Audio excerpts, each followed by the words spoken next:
Have your picture, please, as we get ready to transition a little bit.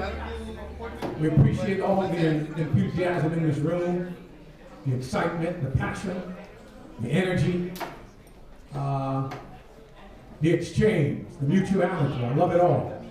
But what I want to do right now is I want to bring up the speaker who preached to us today, the liberation theologian who brought us words of insight and inspiration, spiritual and practical, challenged us at the very underpinnings of our presuppositions. I'm so grateful for his leadership, his engagement. Elder Derek Green brought a good word today, and I'm going to invite him to come and introduce the AG because I know the AG schedule is tight, and so we don't want to weary the saints. We want to welcome Elder Derek Green, who will again introduce the AG. Thank you. Put your hands together, right?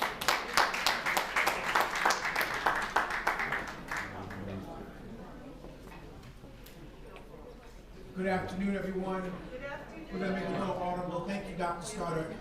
Let me just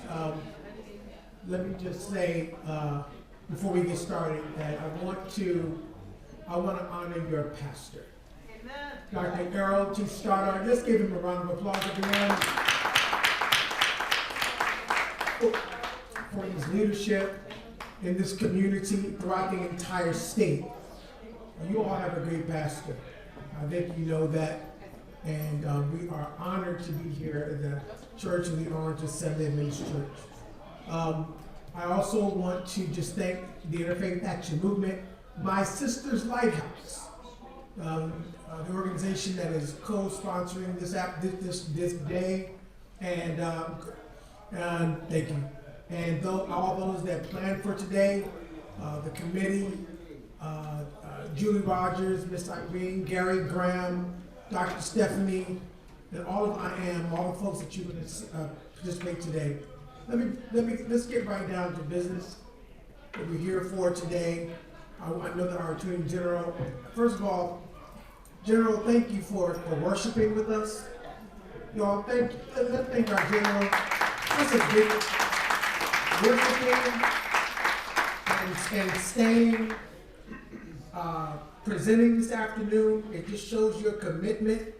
It's even better than an introduction. Yes, it is. To see you in action. To see it and to hear you earlier today. I'm going to tell you right now that you are an honorary Seventh-day Adventist. Big round of applause. You just have to come to camp meeting with us and get the full initiation of the 98-degree temperature. All right, on the campus of Pine Forge, Pennsylvania, Pine Forge Academy. Ladies and gentlemen, General Platkin, Matt Platkin, as you know, we said earlier, is my brother. He's a brother to this church, a brother to your pastor, someone who is leading our state, is the chief law enforcement official for our state, appointed by Governor Murphy, and someone who has an unwavering commitment to justice. And this is long before he became general. This is days growing up, days when he was at Stanford Law. Long before. So you don't teach this, you don't teach that. What happens is you work in it. and that's what he has done over the years. You know that he was the governor's chief counsel, and before that, he was he worked in the campaign, and he worked in law firms. His experience level is second to none, but moreover, he's a spiritual man, a man who feels for the community, and he operates in that space every single day. I'm not telling you something, Chaplain, that I think about. I'm telling you something. Let them know we have troopers in the back, so we need to be careful.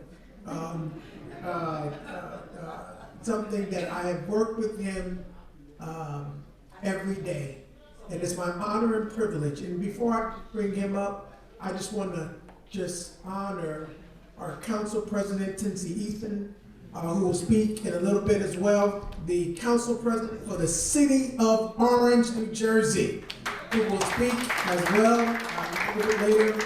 And everyone, former council president, living legend, my mother, council president for life, Mildred Crump from the great city of Newark, is also here with us this evening.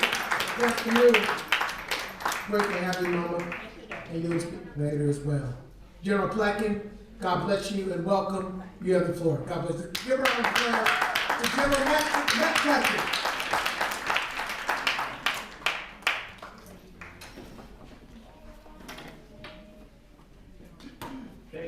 Thank you, Rev. I have to say I'm a little intimidated speaking next to Council President Mildred Crump. It's not every day that you have to speak next to a living legend. And I think we all know what Council President Crump has meant to this community, this state, this country. And we had a chance to be together a few weeks ago on Martin Luther King weekend. And that was a really special tribute to all of your great work. So I just have to say it's an honor to be here with you. You've already heard me speak today, but I want to talk a little bit more. And by the way, let me, Pastor, thank you for welcoming me into your church. But I also want to recognize there are two of my colleagues who are here. You guys could stand up. Senior counsel on my team, Derek Daly, who probably oversees a lot of the work. And my former senior counsel is now the new director of the Division on Civil Rights, Sandeep Iyer. Both of whom come with tremendous experience. Sandeep actually worked on the prosecution of Derek Chauvin, George Floyd's murder in Minneapolis. So they have long history on this work, and I'm privileged to have them here. I want to just get a little bit more granular on a couple of the things that we're doing at the state to build on what I was talking about. I know that this is an ugly time, and we're going through a tough time as a community, and as a state, and as a country. But we have done really great work together here in New Jersey. And so I'd like to just highlight a couple of things so you know about what we're doing, because if I don't talk about them, you're probably not going to know what we're doing.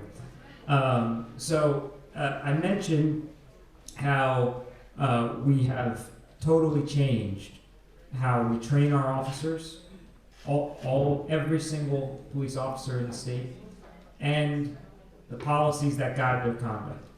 So we updated our use of force in the wake of George Floyd's murder. We updated our use of force policies for the first time in decades to make mandatory certain forms of conduct, value human life, severely restrict the ability to use lethal force. Their job is not to do what you've seen in some of the places. Their job is to keep you safe and to respond accordingly. And now the use of force policy, which is the law, and officers can be held accountable if they violate that policy, reflects that. But we're doing more than that. We're also training we've trained every single one of our officers in bystander intervention training and de-escalation. What does that mean? It means when they encounter a situation that is difficult, they're not supposed to make the situation more difficult. They are trained to de-escalate. Sometimes it's okay to take a step back. You don't have to be in an individual's face while they're going through a tough moment. Secure the scene, sure, but it helps the officer stay safe and helps the individual stay safe. To strengthen the oversight we have on law enforcement, I worked with Reverend Green and many others to pass legislation last year. It's now state law for police licensing. So I'm an attorney. I'm sure many people in this room are licensed professionals in some way, shape, or form, whether you're a nurse or a hairdresser or a psychologist or a social worker or an attorney. We have licenses. And if you don't live up to the standards of your profession, you lose your license. If I violate my client's trust, I can lose my license. And I know that. And that's okay. And I think the fact that I'm licensed sends a message to everybody that, I at least have some confidence and treat people the way they should be treated. And so it's unfortunate because we were the 46th state in the country to have police licensing. So that's not something I'm proud of.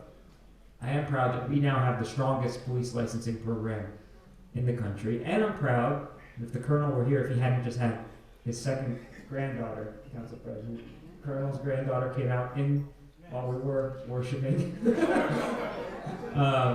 So God bless her, Madison. But he stood up and supported that, as did many other law enforcement leaders. And I think that's important because it reflects something that I think is different about New Jersey. We have had law enforcement stand up and not fight these reforms, but say we need these reforms. Because the overwhelming majority of our officers are doing, and I believe this, are doing the hard work to keep folks safe. And when those officers in Memphis or in any community of our state do something that they shouldn't be doing and stay on the job, it undermines the work that's being done by all 38,000 of the other officers. And so they stood up and supported it. We now are in the process of implementing the strongest police licensing law in the country. I know that sounds abstract, but what does that mean? It means if they're on their social media sites posting racist memes or content or targeting people because of whatever characteristic, they can lose their license.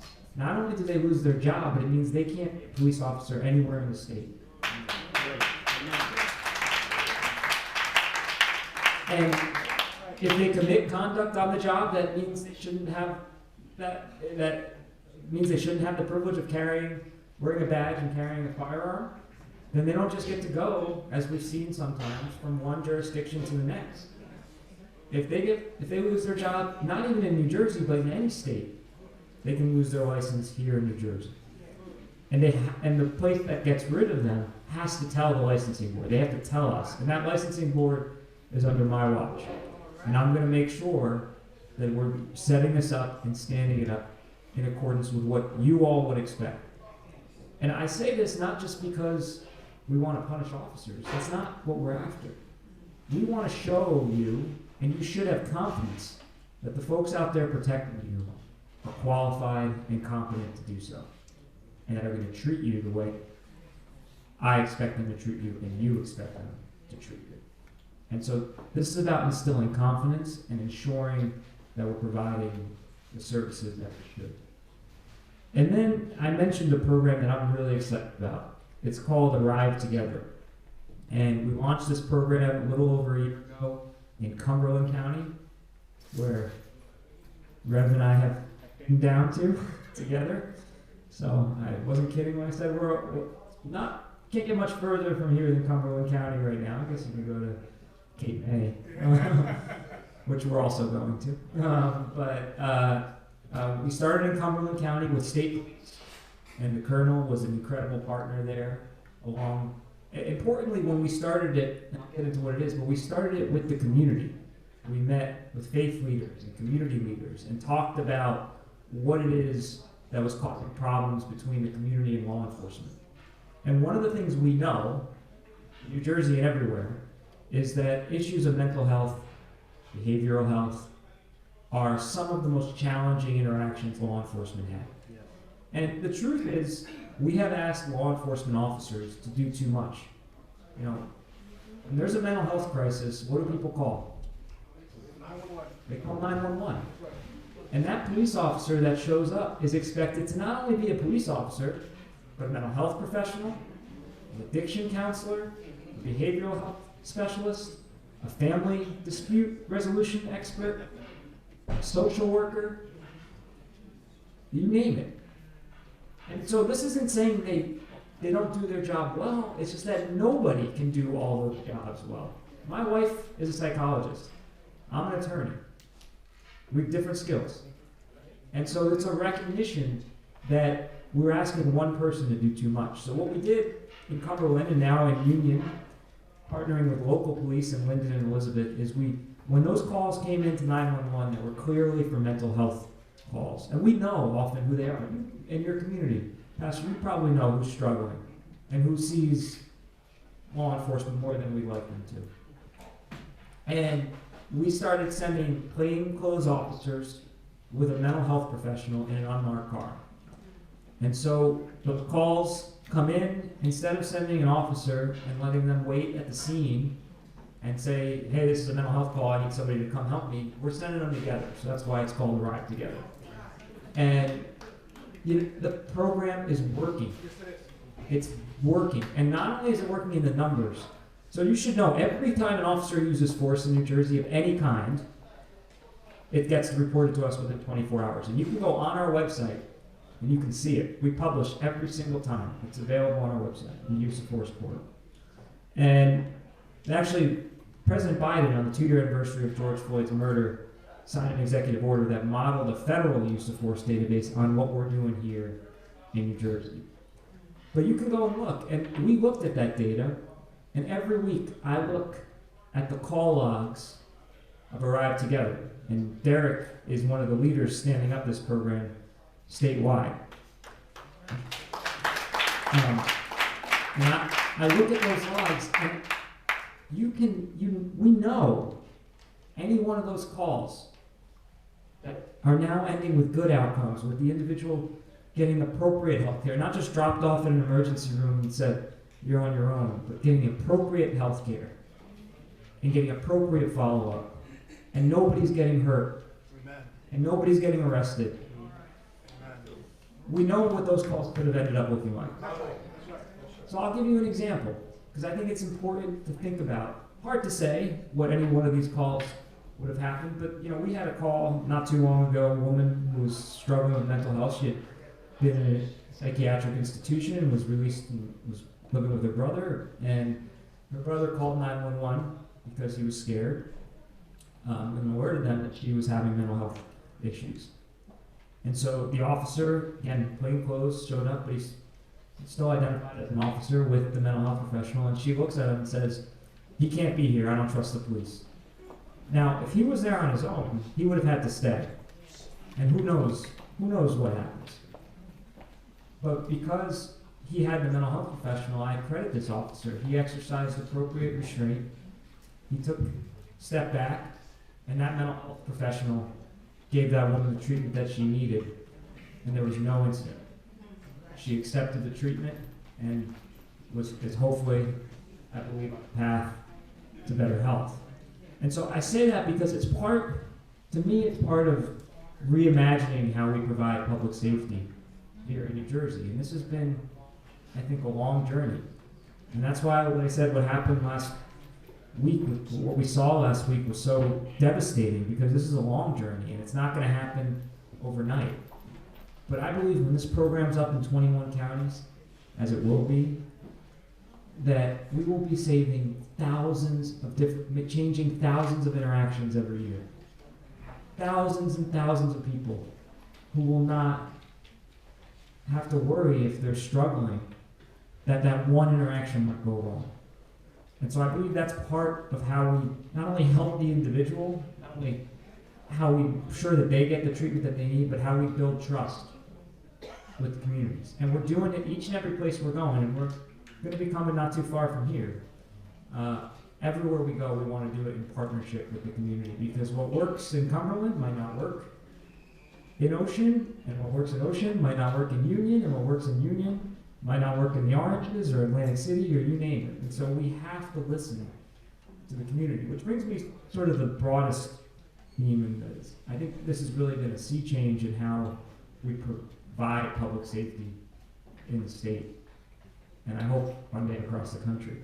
You know, there used to be this concept when you ask law enforcement officers who have 25, 30 years in the job, when they came in, there was this idea, well, the community was over here and law enforcement was over here. I don't understand that. Because if we want to keep the community safe, the only way we're going to do that is if the community trusts us. The community's working with us.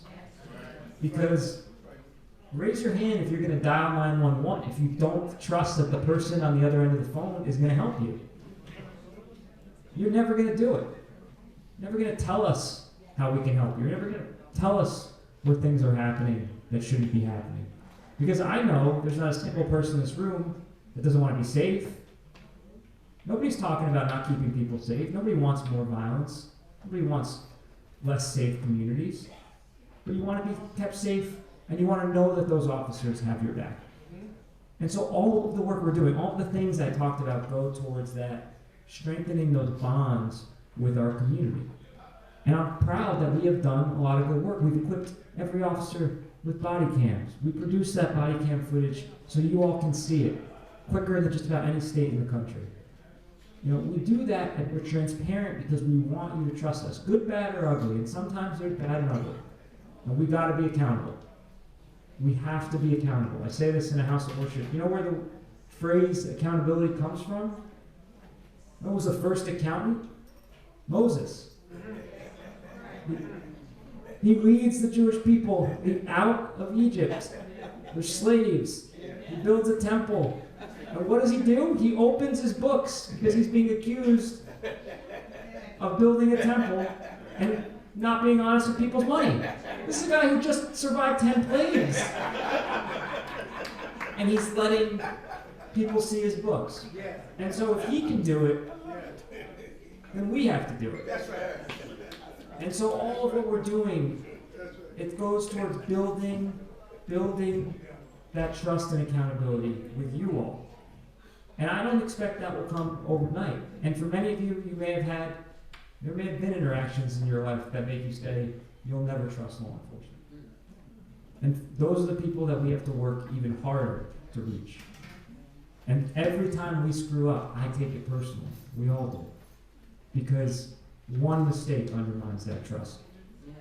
And so, you know, that's why when the rep said I like being out in the community, you know, I started, rooms like this is where I started. I started as an organizer before I went to law school. And I believe in this work, and our office believes in this work, and law enforcement offices across the state believe in this work, because it's how we will build that trust, how we will change minds, and ultimately how we will change our own conduct and make sure that we are living up to the standards, most importantly, that you have for us. So I thank you for allowing me the privilege of being here today, both to worship with you and to be here as part of this substantive panel. I will tell you there's no idea that we won't consider. As Derek knows, this is 24/7. We talk all the time, and our team is very eager to hear how we can do better. But I start where I end where I started earlier today. We're not perfect. Now, I don't stand here pretending to be. I do think we do things differently in New Jersey. I do think we are on a path to justice here in New Jersey. I think we're further along that path than others, but we have a long way to go. And I know that, and I thank you for being a part of this work with us. God bless you all.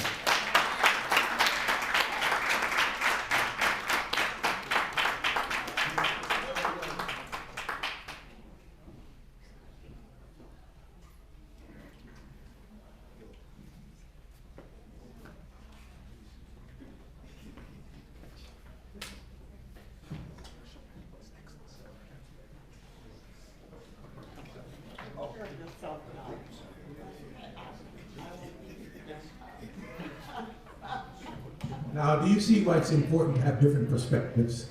Moses was the first accountant. I'm gonna preach on that. That's good stuff. What a perspective. What a wonderful perspective, ladies and gentlemen. And to all of the additional associate AGs, we're delighted you all came. I hope to see you guys again in the very near future. God bless you all. Come on, ladies and gentlemen, put your hands together for them. Amen. Great work. I know that some of you may wish that we could have asked questions, but I think we're on the right path. I think as a state we're on the right path.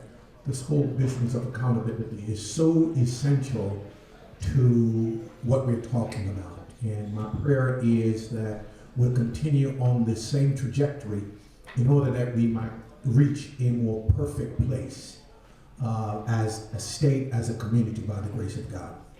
Mother Crump, ladies and gentlemen, this is a unique opportunity to hear from one of the living legends in state politics in Newark, in Essex County, in the state of New Jersey.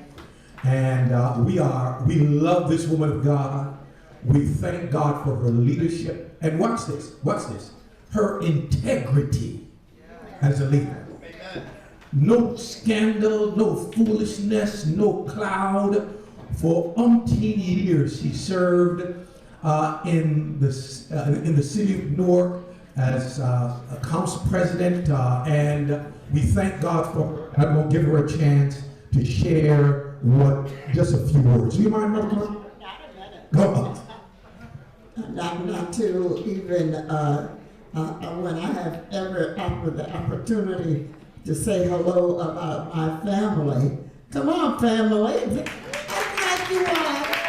You know each other, and you help each other, and you keep each other, and you help each other to make what you need, what to have happen. I am so, my children, and you know who they are, their dad, we also saw so many others, my friends who are here this afternoon. I'm so happy to be here. I want to thank Derek for giving me the opportunity to come and to be a part of this important thing that is required of all of us to be. And so as I am, somebody is, stop me, okay. So I want you to know that I will be able to, whatever you need that I'm able to have in your life. Thank you so much, and I will see you soon. Bye-bye.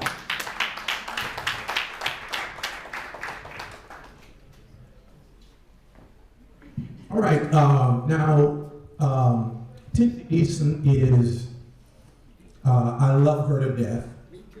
I've seen her in good days and I've seen her in bad days. And I always said when I saw her in her bad days, I said, I would never want to get her upset with me.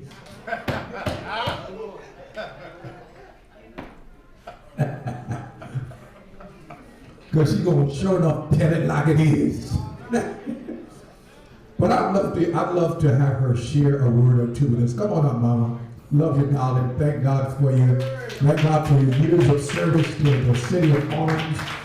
And just give her a warm welcome one more time. Come, everybody.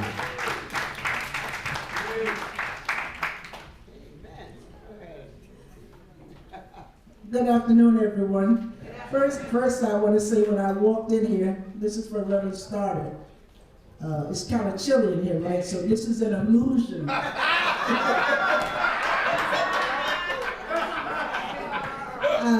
I'm hoping this thinking, looking at it is supposed to make us warm, right? So, beautiful scenery. So I said, oh, we got a fireplace. How about that? And this has been a great day. I was in the service this morning, and I really enjoyed it. And to my friend and colleague and my mentor, Council President Mildred Crump, who will always be our Council President for Newark, who has done so much great work, and she trained us up and she shared her abilities and her achievements to help us all grow. So for that, I want to say thank you. Let's give her a round of applause. Also, I want to just say for us, it was good to see our Attorney General here today. We need to get to know the people who's in leadership.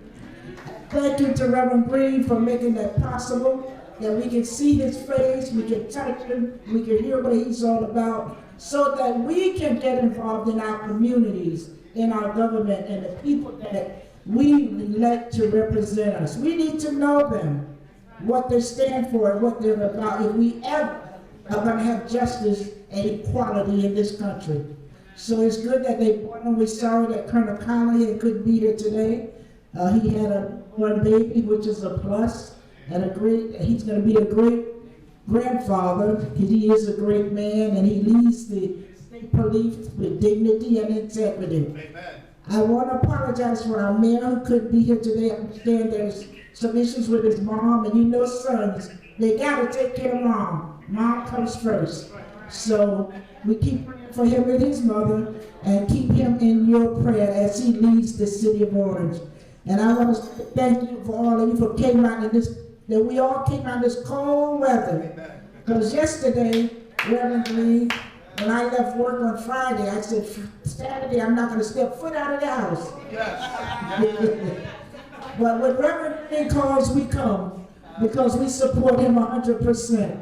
And I want to thank all of you, and just be happy, live in peace and harmony.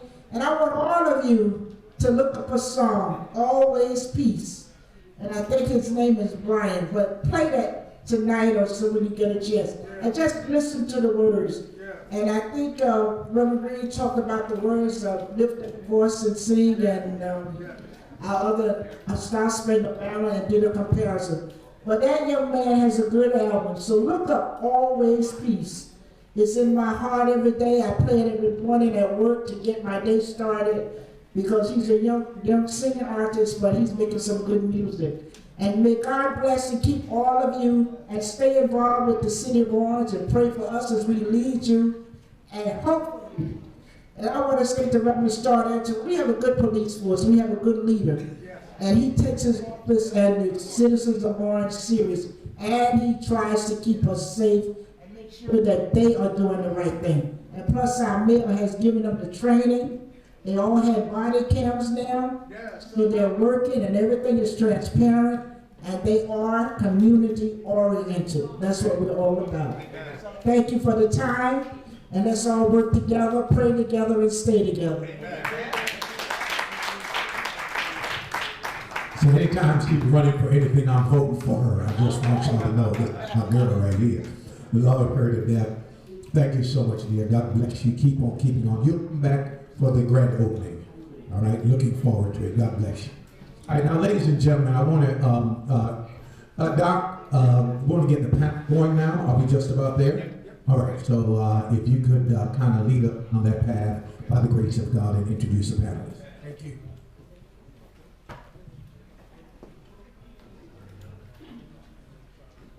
This is going to turn into a lunch symposium. Eat and enjoy and learn at the same time and share. I again want to thank all those that helped to plan this event on today, this blessed Sabbath day. We thank God for your church, Church of the Oranges. I also do want to recognize, Chris, why don't you hold it for a second? This guy right here, Chris, he's one of your elders, right? Yes. First elder. Yes. Well, Chris and I were in the same organization, an organization that I started at Oakwood University called Willing, Succeeding Black, WSB. And Chris was younger than me, but he joined the organization and was one of our pillar members. And now he's a thriving attorney, very spiritual man. I just want you to know we're all proud of the work that you're doing, Chris, in this community. God bless you, man. What's up? To all the I am members, raise your hand, those of you that are here. Interfaith Action Movement, amen. All right, I see everybody that's here. Thank y'all for coming. Is that Dr. Dorothy Patterson? Oh, my Lord. All right. Reverend Dr. Dorothy Patterson from the great Amy Zion Church tradition, one of the leaders, national leaders of the Amy Zion Church. Someone who I look up to, and she's my sister. And I want you to, God bless you, Dr. Dorothy Patterson. Came out here in the cold weather, for all the way from Bayonne. We thank God for you. Thank you so much, everybody that's here. I'm going to introduce the panel. I'm going to start with Dr. Stephanie James Harris, author, public historian, former executive director of the New Jersey Amistad Commission, and as a matter of fact, she helped build the Amistad Commission. Dr. Stephanie, you know, in New Jersey, we have a law that says that African American history must be taught in our school system, K through 12. That's a law. Only state in the nation. Well, DeSantis is trying to make sure we don't teach black history. In New Jersey, it's a requirement to teach black history. And the person who has been working with teachers and school districts all around the state to make sure they are compliant is then this person right here, Dr. Stephanie James Harris. She's one of our panelists on today. I also want to introduce, and she's my sister. I want to introduce my brother, Gary Graham, Master of Public Health, Master of Arts and Count, 2 masters. So he's learning. And he is one of the nation's leading therapists. Gary Graham and I went to Oakwood together, and we were history together. And Gary went on the public health route, I went the public policy route. You may know his brothers. Pastors Patrick and Paul Graham are his brothers, his little brothers. And we thank God that Gary Graham, who is my organization, Interfaith Action Movement, he's our resident counselor. How many of y'all know there's a lot of trauma going on? There's a lot of trauma going on in our communities, mama. A lot of trauma. And Gary has really brought on, and this program is co-sponsored by My Sister's Lighthouse, an organization that deals with domestic violence and healthy relationships. And they are a part of I Am as well. Thank you for being here. And also, our last panelist is your very own Dr. Errol T. Stoddard. Isn't he the pastor of this church? Y'all better give him a love. Y'all know that we're giving a love offering, so give him a round of applause. Amen. You clap for the brother. You don't get the 25-year anniversary dinners. Dr. Stoddard is going to talk about this afternoon. He's going to talk about his research on the power of words. The power of words in reshaping and retraining our minds. Panelists, please join. Panelists, Dr. Stoddard, Gary. Where's Gary?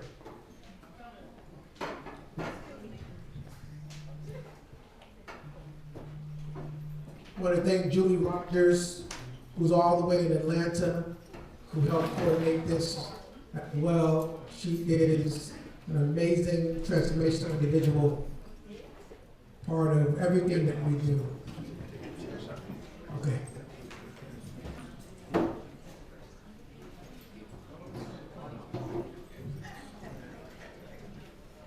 The topic as we are eating, the topic of today is how government and faith can address trauma caused by systemic racism. Well, how government and faith work together to address trauma caused by systemic racism. Each panelist will have opening remarks for 3 minutes, and then we will do follow-up questions based on those opening statements. Dr. Graham will take care of the mental health aspects of trauma.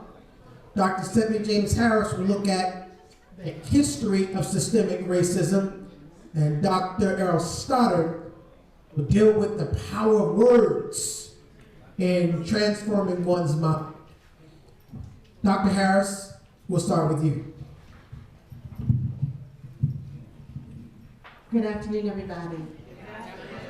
It is my pleasure to be able to be here with you today and to be able to really tackle this issue, most especially this week, because I think that this is a week in which we are really grappling with this question because we are looking for remediations to sort of extract out of our society all these traumas that we are consistently seeing.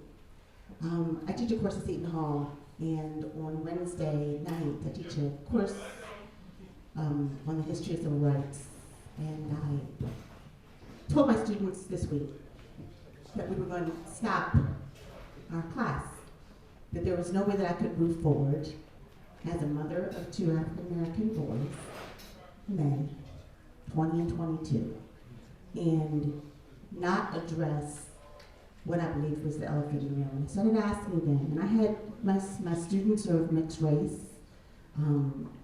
at both genders, and I asked them, had any of them seen the video? Some of them had, some of them hadn't. Everybody had kind of heard the stories about what had happened with Mr. Nichols. I purposely showed them a picture of Mr. Nichols smiling looking at the sunset. I said, I'm not going to show you any more than that. So I want you all to understand who we're talking about. And then I recounted what I do believe is something that I had echoed with students many, many times before, which I do believe this week is probably the most appropriate. And I guess I'm going to start here because I do believe that this is the issue, and one that I think that Dr. King tried to address. So I'm going to read you 2 particular laws on purpose. One of them is a quote from Dr. King from a lesser known speech that he made on April 27th of 1965, about a month and a half after the march from Montgomery to Selma. He was at UCLA. He was actually in the film department when he made the speech. He was talking to film students, and they were talking about the power of media and how it had shifted the discourse of what had happened at the Pettus Bridge. How because that had been televised all over America on Palm Sunday at 7 o'clock, it interrupted the 10 Commandments on TV. Big time. And then, That's big. that's big. You gotta understand, the 10 Commandments was big in the 60s, colorized, everything. And that's like stopping Monday Night Football now. So Absolutely. I agree with you with that. Yeah. And I thank you for the context because I think people need to understand that. All of us that kind of grew up and remember like that Easter week was about the 10 Commandments and about the Wizard of Oz. There's 2 films that kind of anchored Palm Sunday and Easter Sunday. That's right. Right? That's right. I came back, I think it was an adult before, at least a teenager before I saw the end of the Wizard of Oz, because I always had to go to bed because it was always Easter night. And I probably never saw beyond the flying monkeys for a long time. That's right. That's right. Begging to stay up to see the end of it because I had to school. But these images of these people being beaten on the bridge was propelled all across America. That's right. And how that shifted the discourse, and within 21 days, actually allowed the march to actually complete across the bridge, which then led, of course, within 2 or 3 months to the Voting Rights Act, after the Civil Rights Act. And he was speaking to a group of students, and this is what he said. He said that we did need to understand that it's true that you cannot legislate integration, but you can legislate desegregation. It may be true that morality cannot be legislated, but behavior can be regulated. It may be true that law cannot change the heart, but it can restrain the heartless. It may be true that the law can make a man love me, but it can restrain him from lynching me. And I think that's pretty important also. So while law may not change the hearts of men, it does change the habits of men. And when you change the habits of men, pretty soon the attitudes and the hearts will be changed. And so there's a need for strong legislation, constantly to grapple with the problems we face. I think that pathway is significant because it shows the pathway for us for reform. It shows the pathway where we can think about how we can regulate responsibilities of government, morality, our citizenship, and the broader culture. We often grapple with the question back and forth if law downstreams from culture or if it upstreams, which is which. So I'm going to go back to the original law that I want you to understand, which I think will be the foundation of where we want to go. Because why I think this nation is grappling and why we are seeing what we're seeing. See, in my course with my students, when I talk about civil rights and I talk about the history of civil rights, I tell them that for African Americans, the journey for civil rights legislation is simply about the law. So I could teach them all semester about every law and every advancement that is there. But the reality is that the way in which these Americans have been formulated since the 50-year mark of arrival at Jamestown, what we really have never grappled with and extracted out is the human rights struggle, the dehumanization of who we are. We've legislated our way into the constitutional rights and freedoms. We have never yet grappled with the dehumanization that this nation purposely did. And generationally, a little bit about epigenetics a little later, who we have been as a core as a nation. So I'm going to read to you a law that I think is the basis of the trauma that we are still seeing. October 20th, 1669, the colony of Virginia. The House of Burgesses passed an act regarding the casual killing of enslaved people. If any enslaved person resists his master or being anyone under his master's orders correcting him, and by the extremity of the correction should chance to die, his death shall not be continued or accomplished as felony, for he is considered guilty.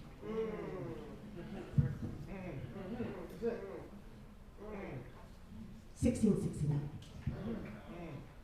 Every generation is still seeing the same casual killing. That law says to me two things. It says that we have decided that African peoples that arrived here on these shores have no feelings and no justice and no humanity. But it also desensitizes everyone who would engage in the act of their casual killing. And we have never eradicated that. So the trauma we keep saying is we keep seeing the casual killing of Negroes. Keep seeing it. Keep seeing it because we have still not written into our government structures, into the laws, into the legislations, our humanities. And I think that is where we need to be and where we have to be before we can begin to deal with the trauma. And so I'm glad to hear what Attorney General Pratt said in regards to arriving together, in regards to the regulations and the retrainings. Because without that, we're never going to get there. But that is the way I think that we begin to deal with the trauma. Wow. Wow. Excellent, excellent, excellent, excellent, excellent. Gary. Happy Sabbath, everybody.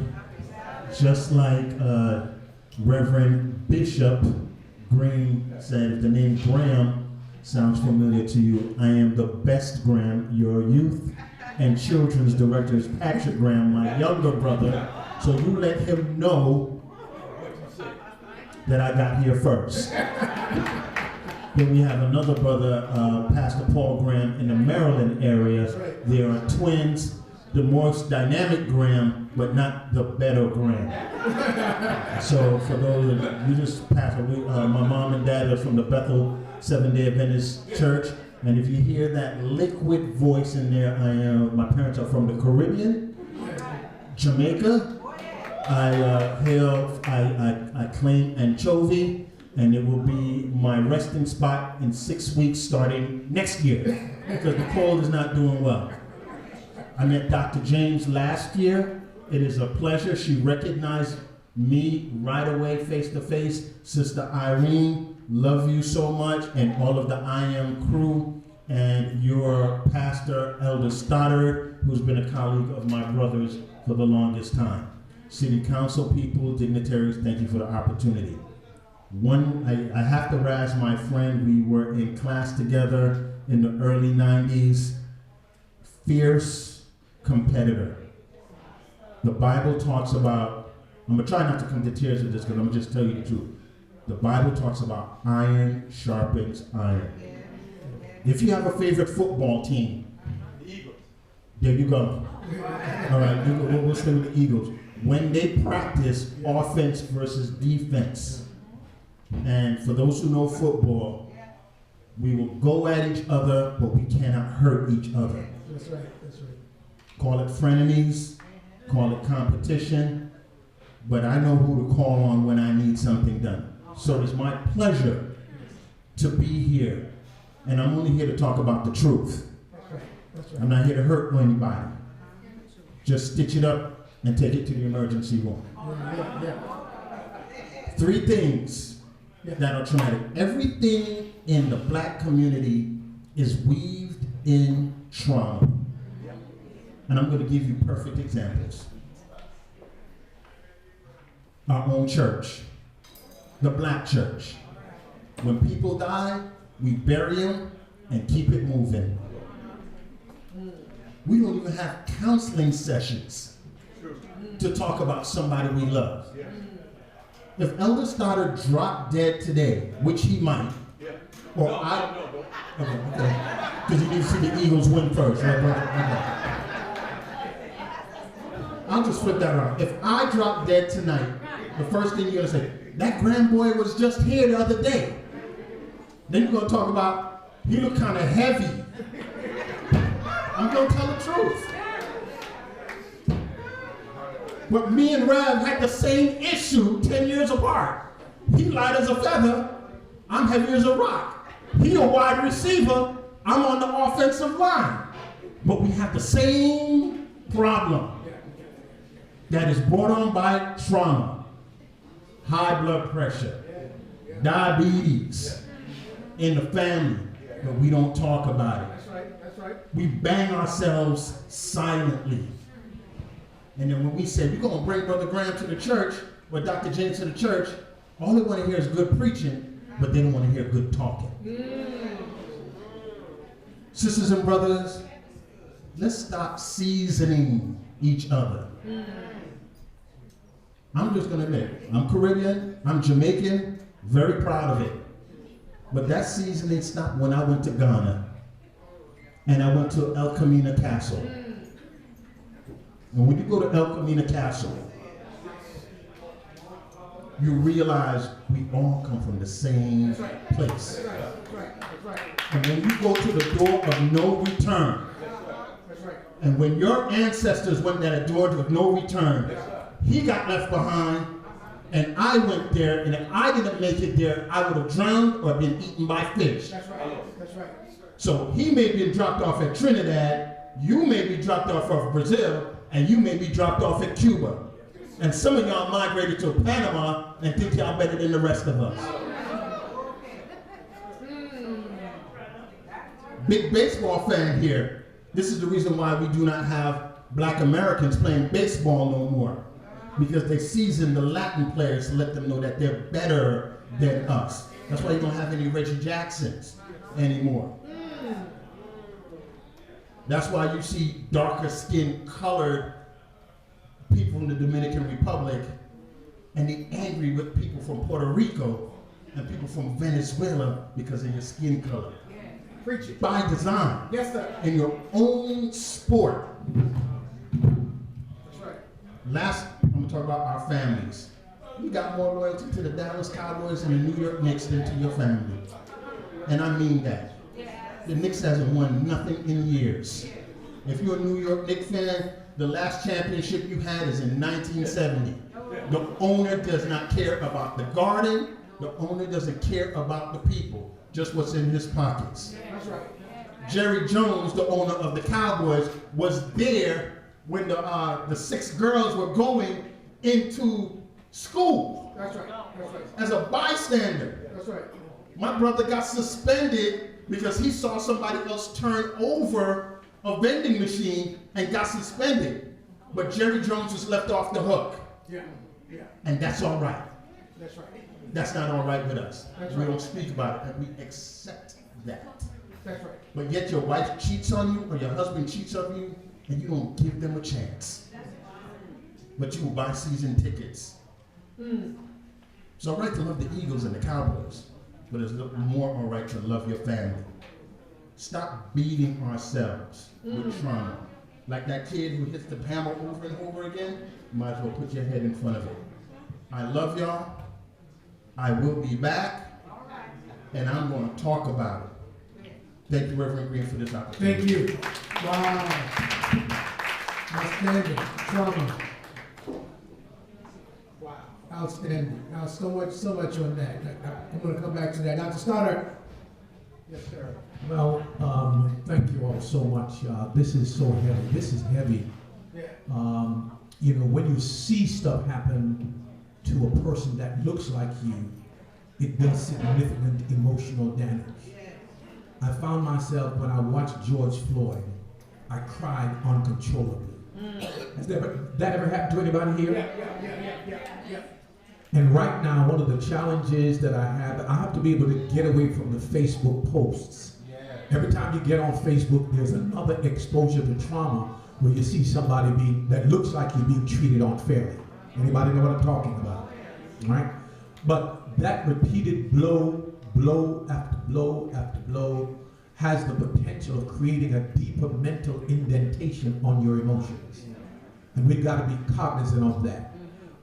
There's what psychology they call negative primacy effect.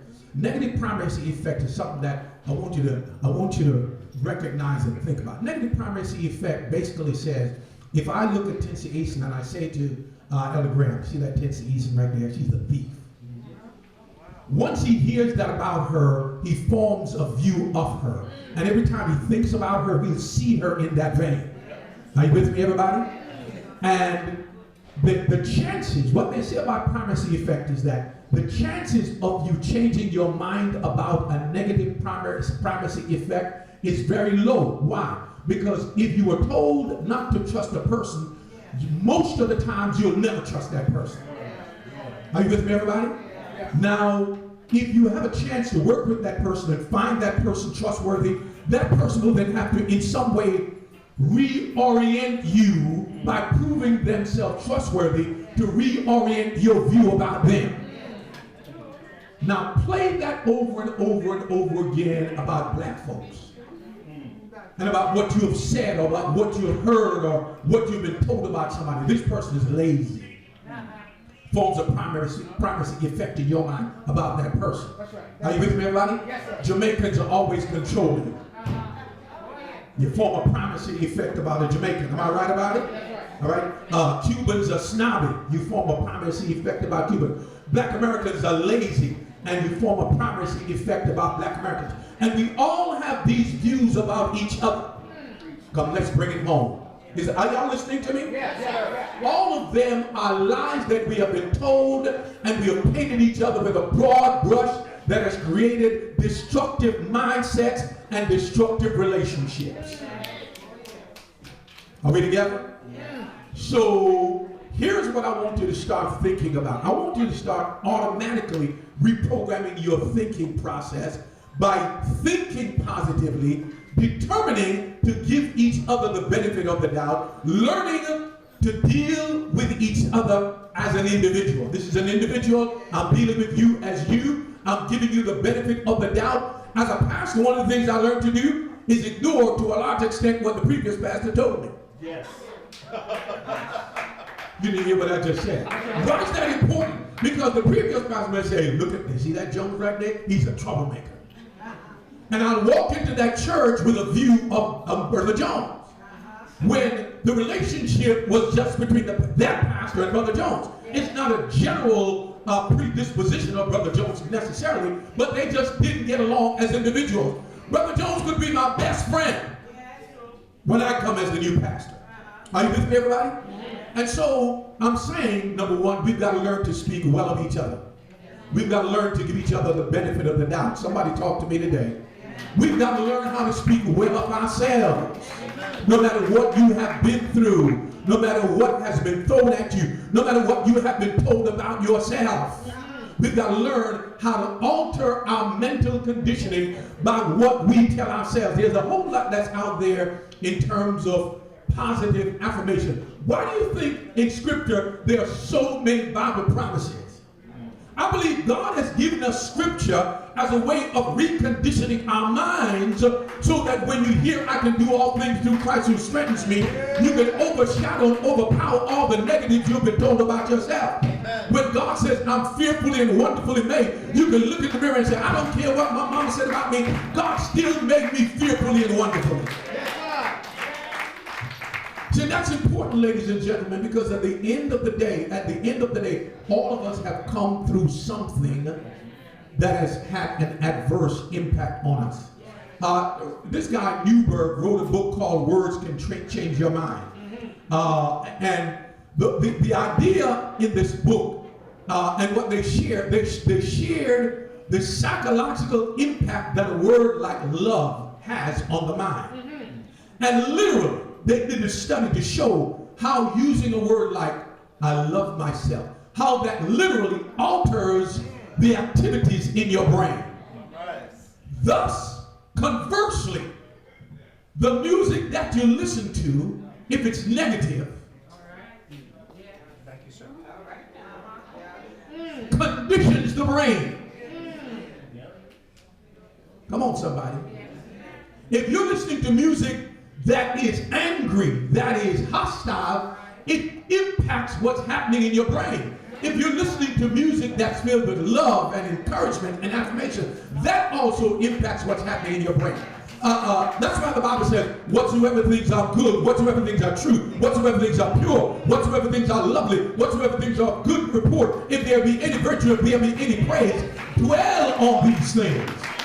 Think on these things, because literally your brain is being conditioned one way or another. We got enough stuff to worry about, of stuff that's coming at us from society. Make sure that in your home, in your family, with your children, with yourself, you are building yourself.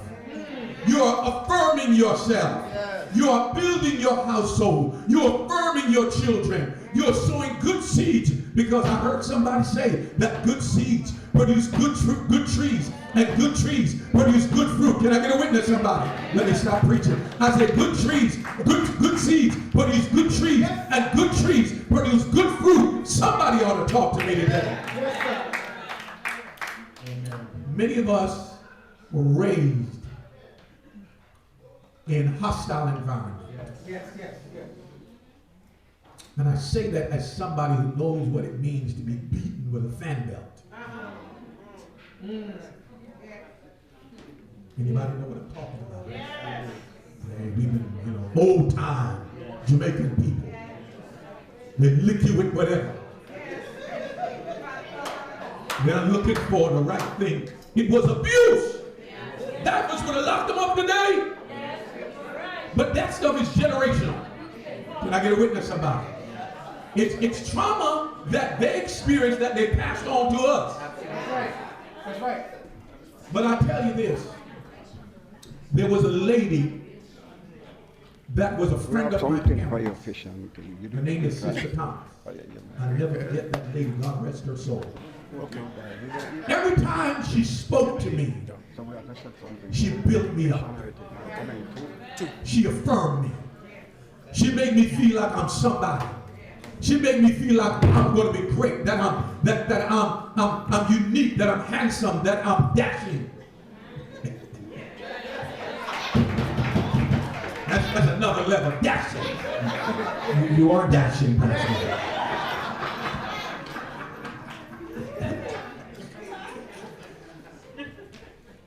That lady gave me such affirmation that it made me, as a 3-year-old, feel like I could accomplish anything. And the fact that I remember her, and my next birthday, I was just years old.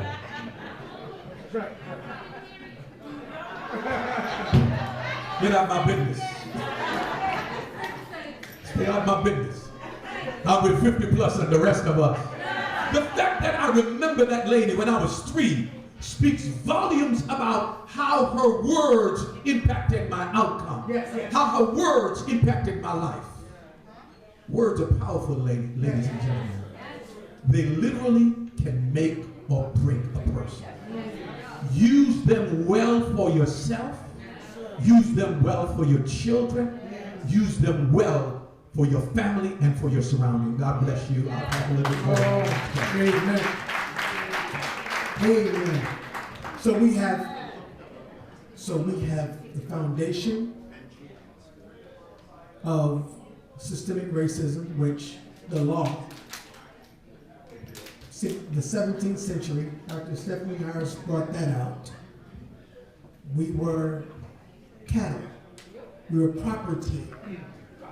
We have trauma that comes from that Dr. Graham pointed out in reference to the emotional responses. The emotional responses that came along with our original intent. Property, trauma. And then Dr. Starter just brought out the fact that the power of words, the words of the law, the words that people describe us. We're the people that built the Western Hemisphere. But yet, to describe us, they've never given us the credit for that. I remember in the Caribbean when it was illegal for a black person to read, to know how to read. Same thing in America. So I always wonder when I worked and did campaigns in the Caribbean, why in the world their political parties have a symbol next to it? And it was because at one time when they first got the right to vote, 90% of the people were illiterate. And you had to have a hammer or a saw to represent Dr. Stephanie. Systemic racism. Gary, my question to you. Give us some specific, first of all, some specific trauma characteristics. And can they be passed on through generations?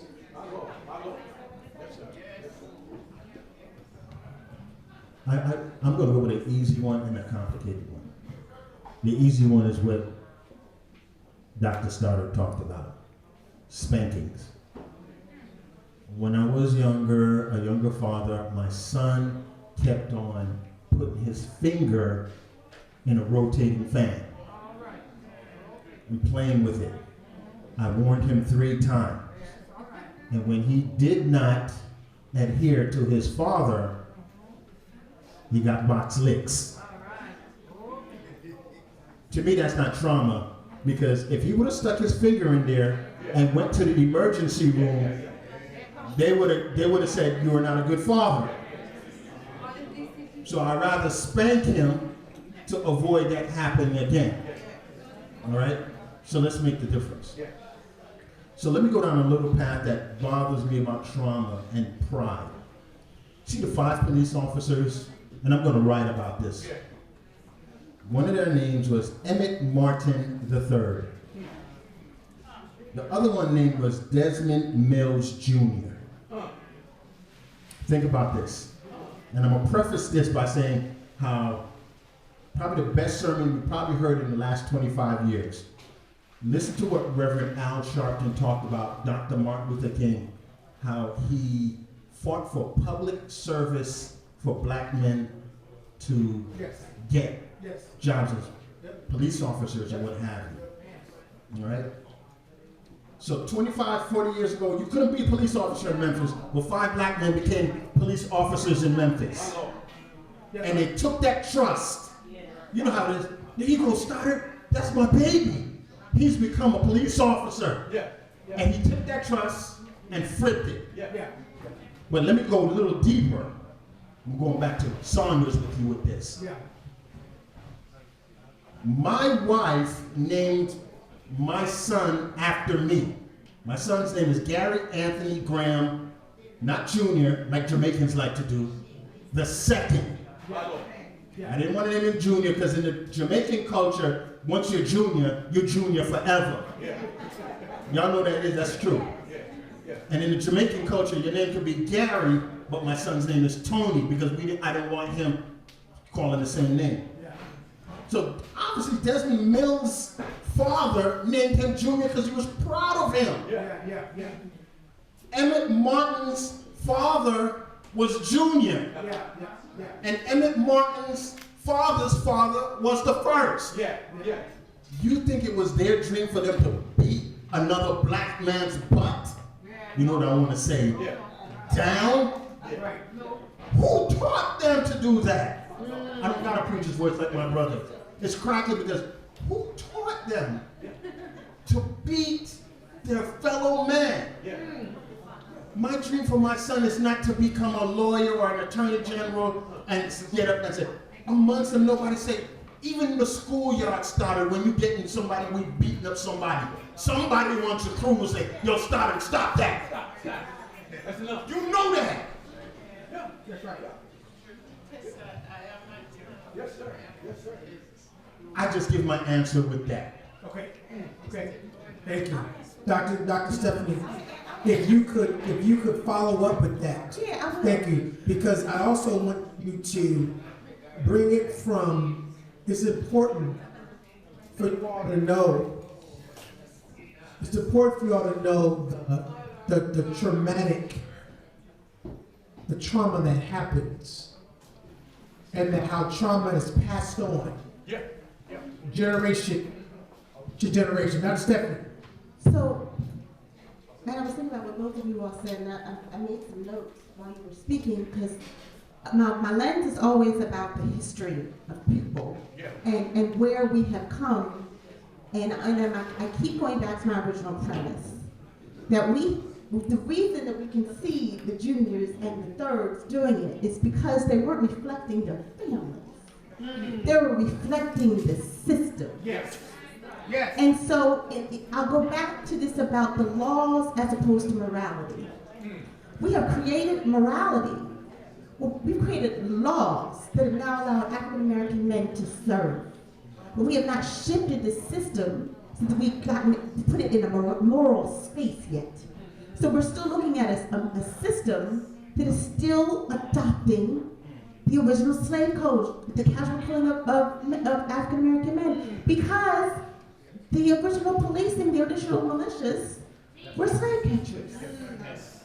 Those original marshals, the reason we galvanized the Second Amendment was about the fear of African American agency, insurrection. That is our law enforcement history. We were not the ones that were protected and served. We were the ones that were protecting and serving from. So I'll go back to your comment about primacy effects. Our nation has regulated laws that has allowed us to move for systems to be expanded. But our nation cannot say Black Lives Matter. Now that's about speaking. That's an affirmative statement. It's a beautiful statement. But because we have not moved to the moral space, and we're still talking about a system, because the moral space says, I realized that we were a nation that had a casual killing of Negroes Act. But you know what? In 2023, Black Lives Matter. And we should be able to say that just like that. And that should shift the discourse of how we believe, but it's not. We haven't. We haven't been able to do that. So when you talk about genetics, there's something called epigenetics, is that correct? Right? It's the imprinting. Epigenetics is seen in fear and trauma. If you were to continually, people talk about Pavlov's dog and training and all that kind of stuff, but they've done experiments with mice and lab rats where they go towards a specific door and they're always burnt. Their children won't go near the same door. Doesn't even make any sense that their children are avoiding the same door. But they're saying that the imprint on the brain in the genes has shifted generationally, that they just know not to go near the door. We need to understand that in regards of the trauma that's been passed down, and also in regards of how people see us and how they treat us, and why it is so important that we move to a place where we insert some morality and really shift the discourse of what we're seeing, because that trauma is in us. Remember, Starry, you were talking about funerals, and I was thinking, we haven't moved away from a lot of the practices of when we were enslaved. Right? So the reality is that if my brother or sister, my husband, my wife, my child died on a plantation, I was told to dig that hole, drop that body, and get back to the field. Yes, ma'am. That's deep. And we're still doing that practice. So you talk about not being able to say that? That's trauma. We don't even realize our trauma responses because we've so normalized them because we haven't extracted where they came from. That's where it comes from, right? Talk about families, trauma. I can't have allegiance because I can't afford to really I cannot feel what it feels to know that in tomorrow I could go to the field and when I come back someone says, oh yeah, your daughter's gone. That's right. Son's gone. Husband was sold. How do you create that bond over that pain?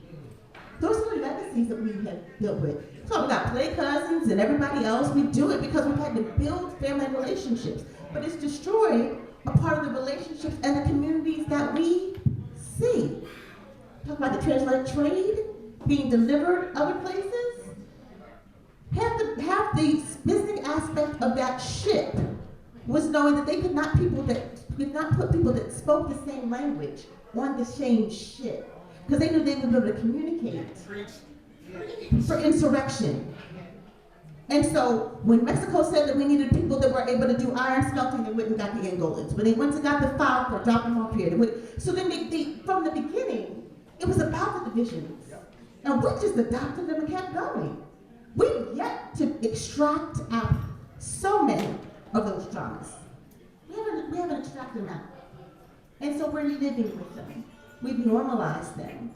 We're not even speaking to them. And guess what? They may get to the space where we're not even going to be able to understand what they are or see them because we're not even going to be able to teach them. How about that? Did you all hear? Go ahead. Yeah, so somebody says, get over it. Yeah. You ever heard that? Deal with it. Get over it. Yeah. We don't owe y'all nothing. You need to pull yourself up by your own bootstrap like my daddy did. Yeah. Well, where did your daddy get boots from? You gotta at least have boots to pull your bootstraps up. Yeah. So the reality is this, ladies and gentlemen, and I want us to all make sure we get this. This is key.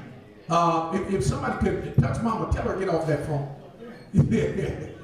Mama talking loud. But here's what I want y'all to get, ladies and gentlemen. There's no such thing as get over it. Why? because it's passed down generationally. So when you go to the doctor asks you, did your mama have high blood pressure? Does your mama have heart disease?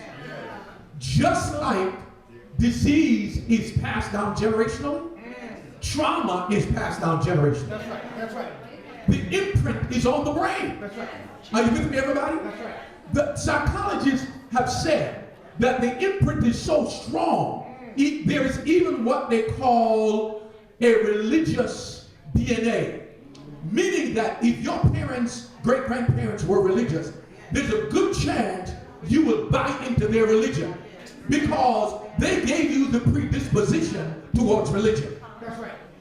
So there's a religious DNA that they found. Wow. Ladies and gentlemen, I want you to get this in your spirit and in your mind. Yeah. There is no such thing as just get over it. It takes work, it takes time, it takes counseling, it takes reorientation of the brain, it takes training, it takes spirituality, it takes meditation, it takes prayer, it takes the study of the Word of God, it takes God Himself to intervene to switch that DNA generationally. Yeah. Come on. Yeah. Are y'all getting what I'm saying, everybody? Yeah.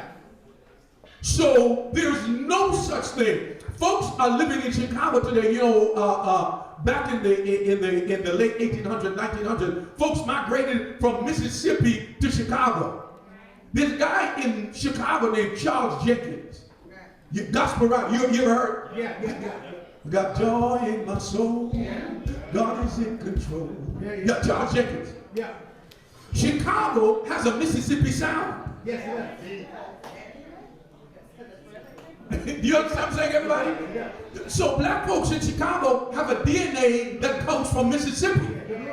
Okay? They came out the Delta. This thing, ladies and gentlemen, is deeper than we have thought over the years. And the research is bearing that out right now, more and more each day. So for us to get over it, there has to be a deliberation.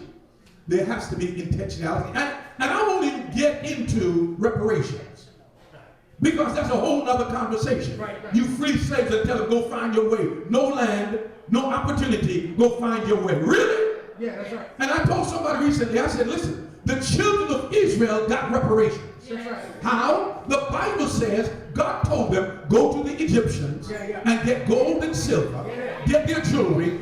That's your payment for the work that you did for 400 years. Take that with you. That's your payment. That's right.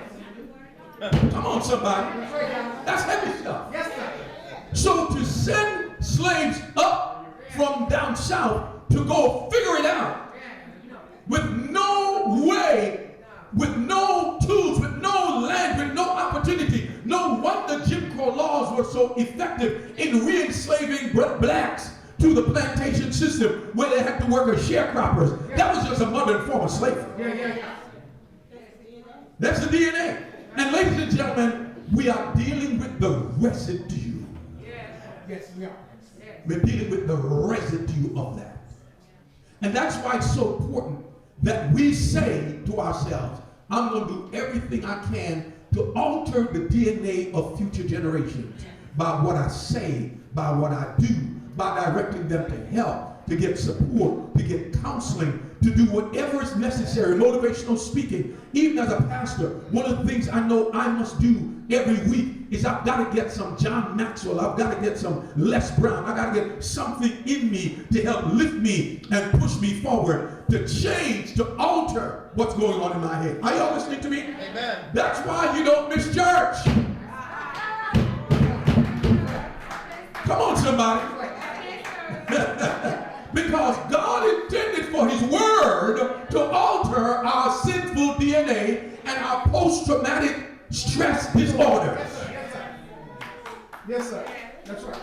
That's right. Are y'all listening to me? Yeah. And on that note, let me put the mic down and get out. Wow. PTSD, post-traumatic stress disorder. Something that I heard the panelists talk about was the fact that we as people, we tend to disconnect from our trauma.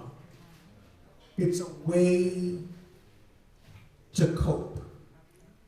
Dr. Stephanie said, during slavery, you could have let it be known there was a family unit on the plantation. One of the things the enemy wants to do through governors like Governor DeSantis, I call him Governor DeSatan, is to erase history. You know, is it Ellen White that talks about the fact that they're going to outlaw Bibles one day? Dr. Stoddard, that's your, yeah. That's my Cleveland class coming up.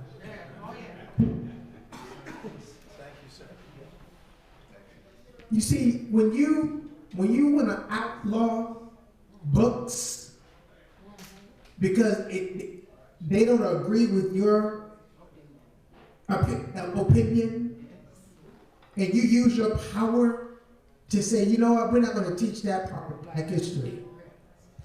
They want to erase the history because they don't want the young people to know the truth about our history. I'm talking American history, not just Black history. Yes, sir. Yes, sir. Because Black history is American history. And American history is world history. That's why I'm a Pan-Africanist. And so, talked about the issue of how we cope. I remember my father, God rest his soul, my dad lost his father when he was 14 or 15 years old. My father was one, Dr. Stoddard, Dr. Stephanie, Dr. Graham, of 13 children. Born in Chester, Pennsylvania, by way of Modoc, South Carolina. Modoc. Now, I know you all don't know that anything about the Geechee people, but the Geechee people are nothing but Caribbean North. Yes, sir. That's it. That's it. The Geechee people migrated from Sierra Leone. Came from Sierra Leone. I know my roots, I did my testing. Came from Sierra Leone, and they migrated on the coast, Actor Chaplain for State Police. They migrated on the coast of South Carolina, and they kept their African culture. Yes, sir. So if you go, you know what, any of y'all ever heard of Hilton Head? Yes, sir. That's Geechee land. Yes, sir. That's Gullah land. That's our land. Yeah. And they kept their cultures and language. If you go down to South Carolina, they're known to talk, they say funny. They talk funny because they kept their language. There's a mixture of, it's like patois. It is. It's West African linguistical rules on English words. Yes, sir. Yes, ma'am. It's Creole. It's Creole. Exactly what it is. It's Creole. Exactly. So, my father was one. My grandfather migrated to Ohio for work, finally to Chester, and worked so hard. Worked extremely hard. Worked extremely hard for his family. My grandfather died early. Left his wife, my grandmother, Alame Searles Green, who was a soprano. My father's love for music came from his mother. She was a soprano in the choir. They were trustees at the Baptist Church in Chester, members of the Masonic Lodge and all that, American Legion. But what I realized growing up with my dad, I knew he loved me because he showed me love. But my father never spoke that. He never spoke that. And I think it's only because his father probably never spoken to him. Yeah, that's it. Right? And what happens is even though I had no doubt that David Lewis Green, because he showed me, he spent time with me and taught me everything. But I know, the other thing is, Dr. Graham, my father never talked about his father's death. There's something that we have as a people, the prescription called deal with it. And we got to stop having that prescription and deal with the traumatic things that have happened in our lives. Gary? We were there. I was coming right at you. So talk about, just real quickly, then we're going to take questions, then we're going to end. Talk about, like, why it's okay to have group sessions and to talk out things and to really deal with your trauma. Very important. 2 things I preach. PTO, take your time at work. Because if you die tomorrow, somebody's going to cover you. Somebody's going to take your spot. Some of you have so much PTO, you lose it at the end of the year. That's the first thing. Second thing, go ahead and talk about it. Find somebody to talk to. You're hurting, your brother, your cousin. Then your pastor is not your therapist. Your pastor is your liaison. He has his own friends and he has his own issues. Find a counselor that you think you can talk to, because I'm bound by the city and the state and the law to be as a license to keep things confidential. I share this with you, and I'm going to keep it short. Please, whatever you do, most of us think we have made it, and this is not a bad thing. Some of us are in the police force. Some of us works in the hospital. They have what they call EAP, Employment Assistance Program. By law, they're supposed to give you free counseling services. And you go there, they'll give you 5 to 10 of it, and you will be able to talk about it. The minute you say you have an issue and you want to go to EAP, the trajectory of your boss getting the production out of you that him or he wants has just gone down. You do not mess around with people who needs counseling. EAP, if there's anything you walk out of here, is Employment Assistance Program. Talk to Reverend Green, talk to Elder Stoddard. You'll find out, or Dr. James will point you in the right direction. Just go to your HR person, go to EAP, so you can talk about it. That's the best advice I could give today. Excellent. You know what? We're going to just take a few questions. Any questions? Okay, great. Right here, please. Can you stand up here? So I just have a question. I work in the school system, and I have a question about your response or advice regarding priming of our children of color to violence, because they are being primed for violence. They're being shaped for it. They're being conditioned to be desensitized to it. So that's part A of the question. The second thing is regarding, is it Dr. Walker? The second person is Stephanie Harris. Dr. Harris was talking about dehumanization and the idea that we're not seen as human. If you could speak a little bit more about how we can start to humanize ourselves. I think that's a big problem in our communities, that we see each other as the other, even within our communities, and we lack compassion for our trauma experiences and actually getting the help for it. So it just seems cyclical at this point. A lot of it is whiteness and others and us, but a lot of it is just us lacking self-love within our own communities, not dealing with our own internal trauma. So the first question is, what is your advice regarding depriming our children of color, especially our young black boys, to violence, and that pipeline that's happening from school to prison? And the second is just humanizing ourselves as people of color. So I guess I'll speak with regards to education. That pipeline is real. And the pipeline, again, it goes back to the laws, right? There was no such thing as a school prison pipeline before they ended before they ended enslavement. Before enslavement ended, there was no pipeline.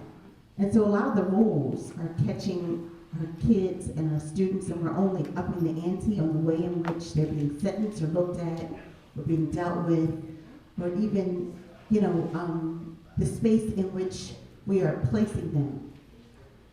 The older I get, the more I can appreciate that the NAACP's initial push when they were talking about all these legislations, the Civil Rights Act and all of that, was not necessarily desegregate, but to be able to have a space at the table. Yes. And I can appreciate that much more because of what you're saying in regards, and especially as mother of boys.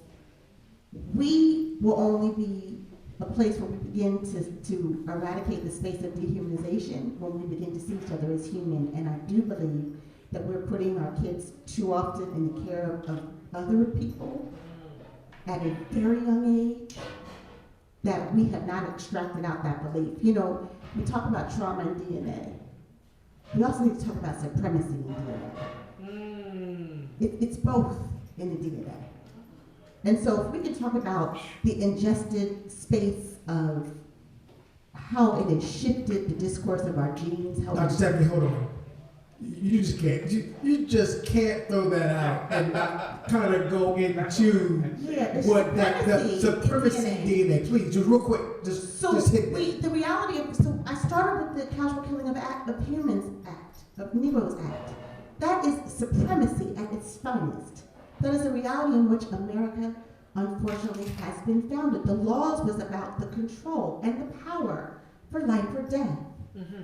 Everything was orchestrated around that. We've never moved away from that. That is supremacy. And yet we're not accepting, or we don't want to deal with the fact that if that is intrinsically within, that it's just as much as African Americans are dealing with the reality and residuals of trauma, there are many white Americans that grow up with the DNA of supremacy and they don't even realize it.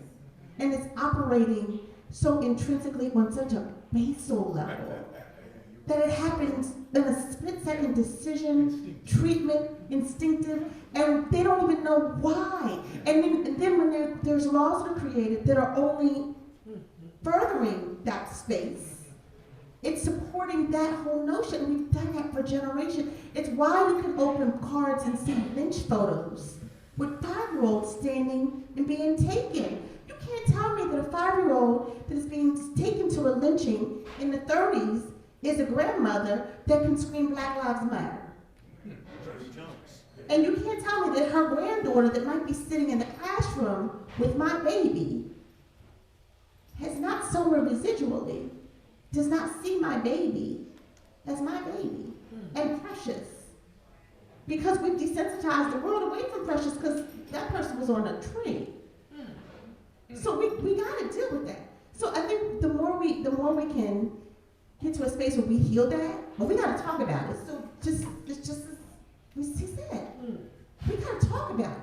But if we're moving away, we're not able to talk about it, we're not able to deal with it. We are get over it on everything. None of it's coming to the surface, and we're not healing from it. We keep passing it on and on and on. And we've got these pipelines that are now being developed where, it becomes a fear. Do I put my baby in a room where I know someone's, without even them recognizing it? And most especially when we talk about teachers. I mean, let's just be real. The majority of teachers in this country, 70%, are young, white, and female. And they're never trained in regard to cultural competency. They're never trained in cultural sensitivity. They're never trained on even moving out of, supremacy also means normalization. So they see that as that's the normal. Everything else is outside of that. So they don't see race because they don't have to, because it's not like they're taught race. They're just taught that this is normal and everything else is other. So what do you do? What do you do? We've got to start really going into spaces. We've got to start declaring. We've got to start speaking stuff over each other. We've got to teach our kids how to mediate something differently. We've got to recognize who we are and what the legacies of trauma and enslavement and the violence has meant in our community, so that we can begin to do something different ourselves. And then we got to recognize that if it took us, we were enslaved for 13 generations. We've been outside of enslavement roughly 5 in this nation since 1600s. You can't talk about that many generations of this legacy and think that it turns around on the dime. Go back to what Martin King said, you can legislate it away, but the moral space, that's here. Yeah, that's right. So let me say this. Yeah, thank you so much, Lon. Thank you so much. So many black young men are angry. We talk about angry black young men, and the question is, why? Why are they so peed off? Okay, yes, we can say fatherlessness. That might be an impact. But beyond that, they see injustice every day. That makes them angry. They see the rules being twisted against them every day. That makes them angry. Great. And in addition to that, we're not even adding to that the generational stuff that's layered on top of that. That's right. We're talking about the generational stuff that's under there, and you layer on top of that all that they're dealing with right now. That's right. Today. Okay? And so they are acting out based on their anger. Of course, I will add this, and this might be unpopular. The imbibing of messages through rap music and the like enhances and facilitates, come on, that anger. Yes. It grows that anger. So whatever was under there that they were dealing with, you put the rap music on top of that, you just get a boiling cauldron. Okay. And Doc, let me pause it there. Let me ask you a question about you talk. Does the music give them? Is the music the substitute for their counseling? Yes. Doc, please. It go ahead. is. Go ahead. It is to a large extent. It is to a large extent. And if you see what's happening in our culture now, everybody got tattoos. Tattoos on their faces. Everywhere you go now. Okay, tattoos on their arms, and it's all of that. Yeah. So that's just, those are, again, expressions of what's happening on the inside. But I go back to this. You remember last time we did this, I talked about the ACEs study done by Kaiser Permanente back in the 1990s. Yes. The ACEs study dealt with trauma exposure, what they call the ACEs. So they said the more ACEs you have, they have all these things that they consider adverse childhood experiences. Adverse childhood experiences. Slip my mind. That's what happened when you're 60-something. I mean 50-something.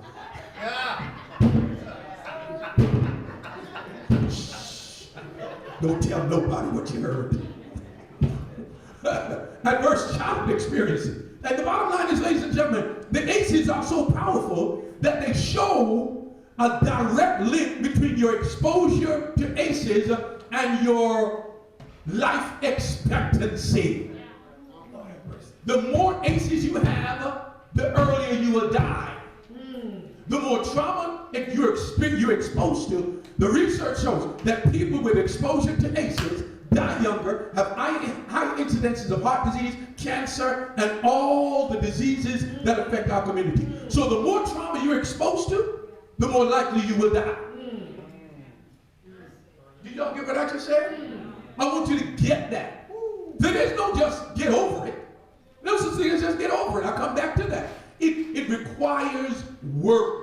It requires effort. It requires counseling. It requires intervention. It requires help for us to get over the ACEs. So when you see a child who's exposed to beatings, who's exposed to homelessness, whose parents are divorced, who's lived in a violent community, who's dealing with all of these realities, who's been in fights, that child has a greater chance of dying at an earlier age than a child who's not exposed to these realities. That's a fact. They call them social determinants of health. That's what I used to do at University College for the last 2 years. Is I deal with people who have SDOH, social determinants of health. There are people on the margins who are struggling to just survive. And so they self-medicate. That's why they're on drugs. Because the pain is too great. They can't deal with it. So they have to take drugs in order to kill the noise. So that's what we're talking about, sis. I hope I at least partially answered your question. The issue is, okay, what do you do about it?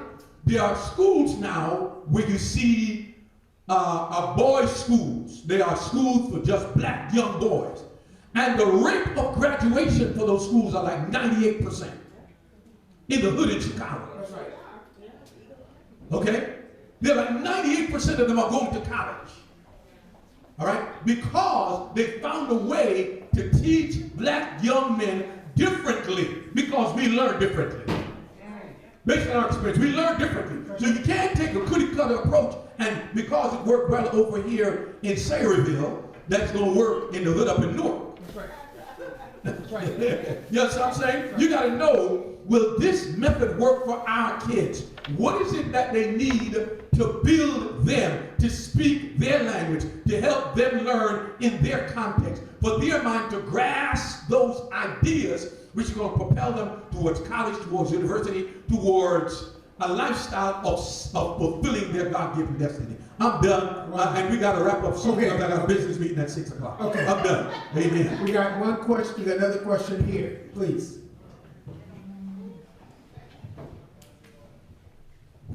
For the people in leadership, are you aware that there's a perception out there that the reforms that are the sensible bail reforms are kind of tied to blacks and the need for blacks to be out of the criminal activities? And what are you doing to kind of change that perception? Because even not just the bail reforms, but also what we were talking about earlier, also that kind of reflects on blacks, the black community as the ones pushing for all of these changes, because there's a criminal element there.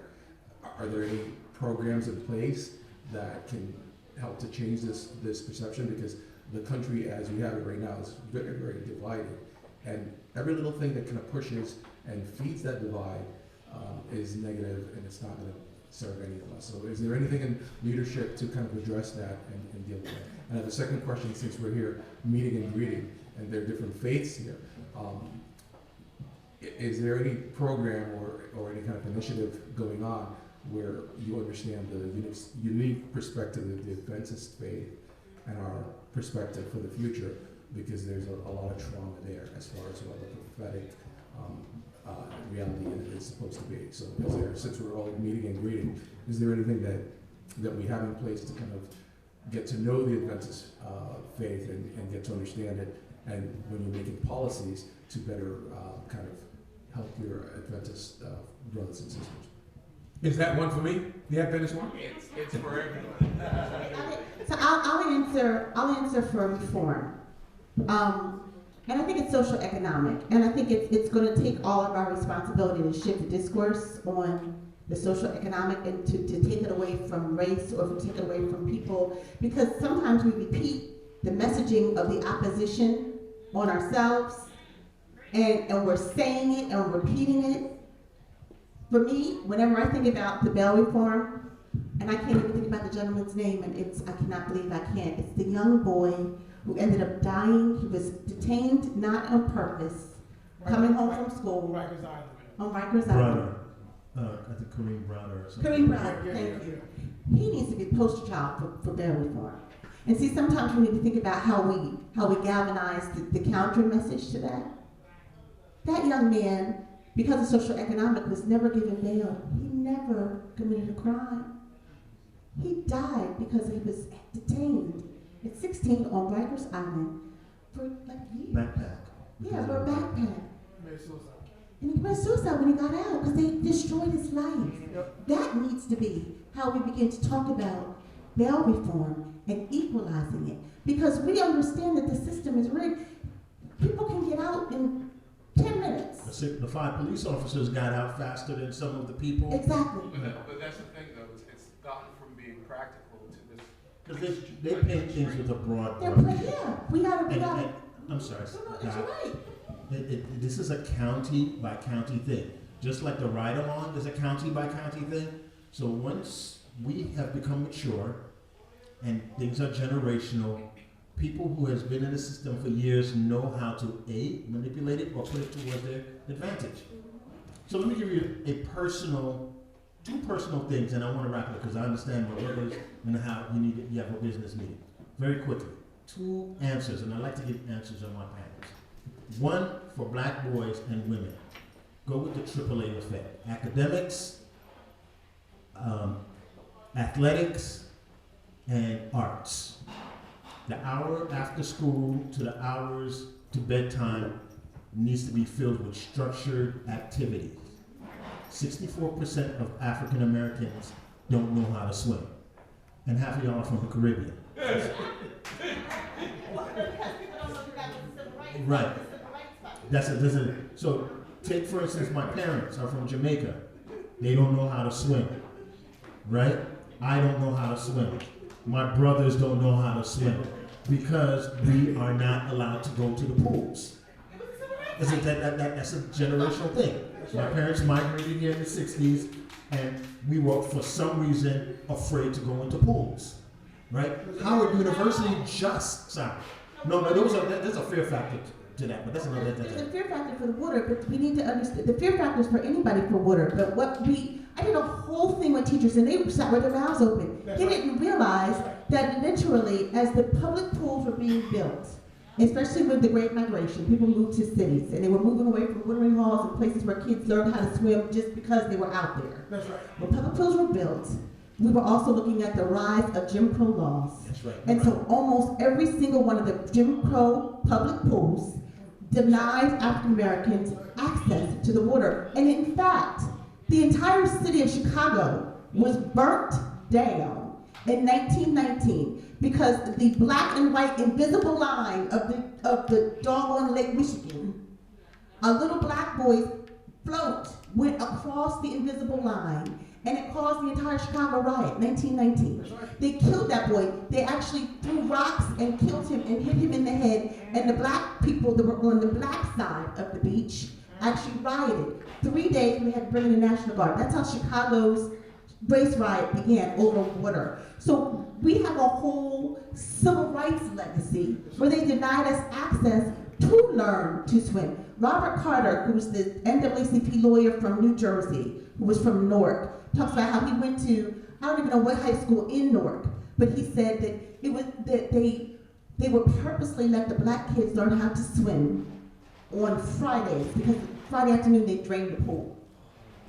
And so the kids actually could only swim on Friday. But I'm just saying we need to understand the legacy of why. Because we didn't learn how to swim because we were denied. They literally, so you've seen the pictures in St. Augustine in Florida where the black kids, they actually use that as like their space for civil rights engagement, and the people threw acid in the water. We were fighting to be able to get in water, as if water, God's creation, can be segregated, or that we didn't have a right to it.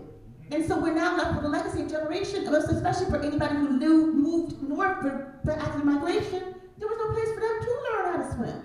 So we don't have legacy. And real quick, Dr. Stoddard will answer the Adventist question, but your issue of bail reform has to do with the overall issue of criminal justice reform. Criminal justice reform, and for example, when a black driver is pulled over, Right. for example, how he's handled. That's right. But the real gist of the matter is the perception of the public that this is a black-driven initiative that's going on. Police reform and misconduct in the police force is everyone's concern. Yeah. Not just blacks, not just Asians, Yeah. not just whites, everyone. So how can we move it? The perception. How is there? Well, the reason how we have to do it is for people to understand that in this country we over-incarcerate. We over-incarcerate. The other thing you have to understand is that, do you know the only time, the 13th Amendment, right? Has everybody here seen the movie 13? Yes. Okay. If you have not seen the movie 13, watch it. Because it talks about the 13th Amendment. That was the amendment to the Constitution that outlawed slavery. Except if you are duly convicted of a crime. Yep. So the only time in America where you can be a legal slave is if you're in jail. So what happened was, after slavery, to achieve some of the same results, they passed tough, ridiculous laws that impacted black people. You can't gather here, you get 10 years. You couldn't go over here. So our jails were being filled with black people to achieve the same results as slavery. So over the years, then you had the war on drugs, which filled the jails, in particular with black men. So there was a campaign to look at all of that. And one of the things that happened to Dr. Stephanie, because all of these laws have their foundations in Europe, okay? Debtor's prison, Europe. You go to jail because you owe somebody money, and that person takes you to court, you can't pay it, so you go to jail, right? Bermuda today has it. The point is, bail reform was to look at the socio-economic impact of our, not just prison system, but our sentencing system, okay? So when you get arrested, you are innocent until proven guilty. That's our right. So you get arrested, they give you bail, you can't post it. You go to jail.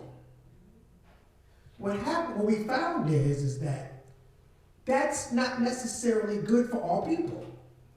So bail reform was to address that. What the conservatives and others do is because they want us in jail. This is not by accident, they want us in jail. So what they do is they say, well, crime is going up. Why? Not because of underemployment, not because of unemployment, not because of the social determinants of health, but crime is going up because of bail reform. So everybody thinks that's why crime is going up, because of bail reform. Now, my question was specifically about the perception. How do you change the public's perception that this is a black versus white thing? Because it's not. It's a legal justice thing. Yeah, but even with police reform in general, police reform, where people are saying we want less crime, or we want to make sure that if a police does something that's inappropriate or misconduct, that police officer who is a bad egg in the group is actually addressed properly, and that it's not a black and white thing, because this is in the best interest of the entire community. But let me tell you what happens, to be honest with you, real quickly on that. Let me just tell you what happens here. What happens is, you can't win campaigns unless there's propaganda. You can't win campaigns unless there's propaganda. Start. So if I'm hearing you correctly, you are more concerned about the general perception of this thing. That is a good thing for society. Right. That's what I'm hearing you ask. Right, because it's in everyone's best interest, and it's That, not a black issue, got you. it's a white issue. I got you. I think what Elder Green said, what Pastor Green said is critical. It is really for a politician to justify the reason for his running, he has to find a cause. You know what I'm saying? Many times it's all about finding a justification or creating a justification for my foray into the political arena. You understand what I'm saying? So now I'm going to beat this drum and drum up support because now it justifies me running. That's right. Because I'm the solution. I'm the savior. That's right. I'm the second coming of Jesus. That's right. All right? So let me end with this because we have to go. I'll end with this. Because ultimately, ladies and gentlemen, our thought process as believers, Yes. our thought process as a society, our thought process as people impacts these outcomes. And Martin Seligman, the father of positive psychology, in his book, Authentic Happiness, he writes this, and I want you to hear this. I want you to hear this. He says, experiences that induce positive emotion cause negative emotion to dissipate rapidly. Did you hear what I just said? Experiences that induce positive emotion cause negative emotion to dissipate rapidly. So you gotta accentuate the positive, like the kid said. Yes. And as you accentuate the positive will begin to impact adversely the negative. Yes, sir. Eliminate the negative. Accentuate the positive. Eliminate the negative. Can I get a witness, somebody? Yeah. He says, the strengths and virtues function to buffer against misfortune and against the psychological disorders, and they may be key to building resilience. In other words, he's saying positive thinking builds resilience and buffers against negative thinking. Yes. Do you understand what I'm saying, everybody? Yeah. So this whole business of positive thinking and positive psychology, the proof is in the pudding in terms of outcome. We need to get that. Yes. We need to get that, which means all of us need to be conduits through which positive messages flow. Yes. Come on, son. We need to be channels of positivity. Yes. And while it is imperative that we look at the facts, we also need to look at what are the solutions now. How do we turn the tide towards positive outcomes? He says there are studies on the effects of happiness on survival areas of life. Happiness and longevity. Researchers studied a group of nuns. They said, in studying the lives and deaths of nuns, giving clues to their emotional state, researchers were able to make an important discovery about happiness and health. Positive emotion is correlated with longevity. 90% of the most cheerful quarters of nuns were alive at an age of 85, whereas only 34% of the least cheerful quarters lived to that age. Similarly, 54% of the most cheerful fourth was alive at age 94 versus 11% of the least cheerful.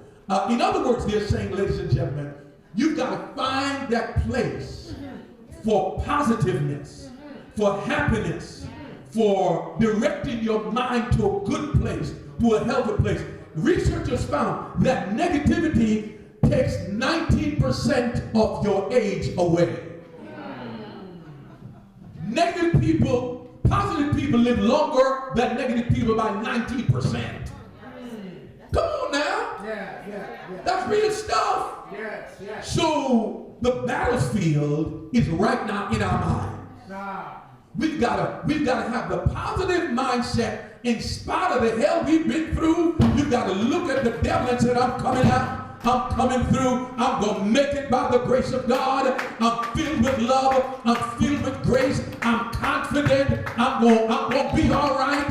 This won't hold me down. I'm filled with the love and the favor of God. The favor of God is on my life. Let me tell you something. I work at University Hospital. I deal with all kind of people.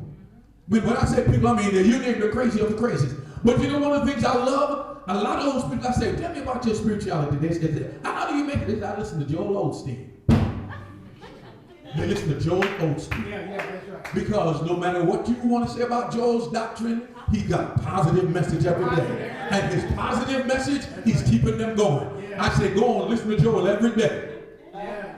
And get what you can to feed your soul by the grace of God. God bless you all. I got to kick you all out. It's filthy. I do it in love. I do it in grace. I do it with kindness. But we got to go. Let's give all of our candidates a round of applause, everybody. Amen.